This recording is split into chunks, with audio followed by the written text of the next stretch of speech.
जब अपने पति लक्ष्मण की मृत्यु की खबर सुनकर जोर जोर से हंसने लगी उर्मिला। आखिर क्या कारण था उर्मिला के हंसने के पीछे? जैसा कि हम सब जानते हैं कि रामायण काल में भगवान राम को 14 साल का वनवास तय हुआ था। उनकी पत्नी सीता ने सहज ही वनवास पर जाना स्वीकार कर लिया था।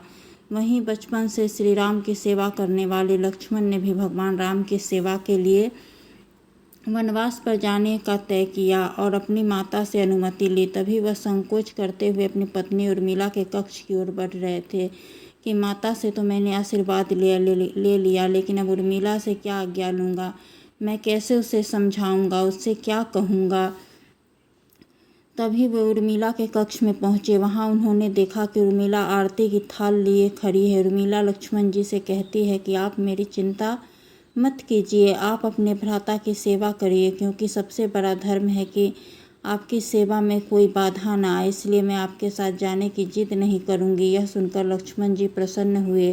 कहा कि तुमने तो मेरा सारा संकोच ही दूर कर दिया। इसी के साथ उर्मिला ने एक दीपक जलाया और कहा कि मेरे नाथ के सांसों को कभी बुझने मत देना। इसके बाद भगवान राम, माता सीता सहित लक्ष्मण जी 14 साल के लिए वनवास करने चले गए। उनके पीछे उर्मिला एक तपस्वी की भांति अपना जीवन व्यतीत करने लगी। बता दें कि उर्मिला भी 14 वर्षों के लिए नींद में चली गई थी। दरअसल इसके पीछे का कारण है कि लक्ष्मण हर समय भगवान राम और माता सीता की सेवा में लगे रहते। इसलिए उन्होंने नींद की देवी से वरदान मांगा कि उन्हें 14 वर्षों तक नींद न आए, ताकि वह चाहे सुबह हो या रात हर समय अपने भ्राता की सेवा कर सके। नींद की देवी उन्हें यह वरदान देने के लिए तैयार हो गई, लेकिन उन्होंने कहा कि आपके बदले आपके किसी करीबी को सोना होगा, और यह काम संभाला उसकी पत्नी उर्मिला ने। कहते हैं कि जब लक्ष्मण और मेघनाद के बीच युद्ध हुआ था, तब उस समय लक्ष्मण जी मूर्छित हो गए थे।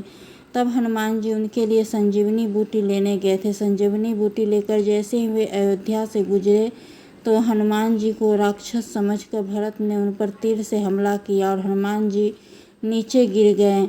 हनुमान जी ने भरत जी को सारी बात बताई कि किस तरह रावण के पुत्र मेघनाद ने लक्ष्मण जी पर हमला कर दिया है, इसलिए वह उनके लिए संजीवनी बूटी लेकर जा रहे हैं। वही आपको बता दें कि जैसे कि लक्ष्मण जी मूर्छित हुए, वैसे ही उर्मिला जी भी अपनी नींद से उठ खड़ी हुई थी। जहाँ भगवान राम जी की माता कौशल्या ने यह सब सुना तो उन्होंने कहा कि राम से कहना कि लक्ष्मण के बिना वो भी अयोध्या में पैर न रखे। वहीं दूसरी ओर माता सुमित्रा ने कहा कि भगवान राम से कहना कि अभी भी मेरा दूसरा पुत्र शत्रुघ्न मेरे पास, अगर ज़रूरत पड़ी तो मैं उन्हें भी भेज दूंगी। मैंने दोनों बेटे भगवान राम जी की सेवा के लिए ही तो जन्मे हैं। माताओं का ऐसा प्रेम देखकर हनुमान जी की आंखों से भी आंसू आ गए। वहीं जब हनुमान जी उर्मिला को देखा तो वह चुपचाप खड़ी थी। जब हनुमान जी ने उनसे पूछा कि क्या तुम्हें अपने पति की चिंता नहीं हो रही, तब उन्होंने कहा, हे हनुमान जी, मैं भला क्यों चिंता करूं? मेरा दीपक अभी भी संकट में नहीं है,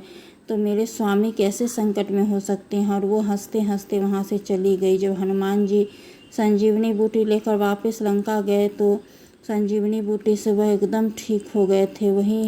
वहीं उर्मिला जी भी अपने भवन में जाकर सो गई थी। रावण को हराने के बाद जब भगवान राम सीता माता समेत अयोध्या वापस आए तो उन्होंने कई वर्षों तक अयोध्या में राज किया। तभी एक समय उपरांत अयोध्या काल के देवता भगवान श्री राम से मिलने आए। उन्होंने भगवान राम से विनती की कि हमें किसी खाली स्थान वार्तालाप करना होगा, और अगर कोई इस वार्तालाप के बीच कोई आ जाए तो आपको उसके प्राण लेने होंगे। भगवान राम और काल वार्तालाप करने लगे और उन्होंने पहरेदारी के लिए लक्ष्मण को कक्ष के द्वार पर खड़ा कर दिया। तभी वहाँ पर दुर्वासा ऋषि भगवान से मिलने आए। लक्ष्मण जी ने जब उन्हें रोकना चाहा तो उन्होंने भगवान राम से मिलने दो, नहीं तो मैं पूरी अयोध्या नगरी को, उनके वंश को श्राप दे दूंगा। तभी अयोध्या को उनके श्राप से बचाने के लिए लक्ष्मण जी स्वयं उस कक्ष में प्रवेश कर गए। तब उन्होंने देखा कि भगवान राम काल जी वार्तालाप कर रहे हैं। काल वहाँ से अचानक गायब हो गए। तब उसके बाद भगवान श्री राम को न चाहते हुए भी अपने भाई लक्ष्मण को राज्य से निष्कासित करना पड़ा। राज्य से निष्कासित करना मतलब है कि अपना देह त्यागना। ऐसे में लक्ष्मण जी ने स्वयं अपना देह त्याग दिया। और जब यह बात उर्मिला जी को पता चली तो वो जोर जोर से हंसने लगी और बोली, मेरे पति ने सदैव धर्म का पालन किया है। अपने ज्येष्ठ भ्राता भगवान श्री राम का हमेशा उन्होंने पूज्य किया, उनकी और माता सीता की पूजा की, और आज अयोध्या वासियों और हमारे वंश को श्राप से बचाने के लिए उन्होंने अपने ऊपर एक सबसे बड़ा दोष ग्रहण किया और अपना देह त्याग दिया। मेरे पति ने अपने धर्म का ही तो पालन किया है। ऐसे जोर जोर से हंसते हंसते उर्मिला जी ने भी अपना देह त्याग दिया।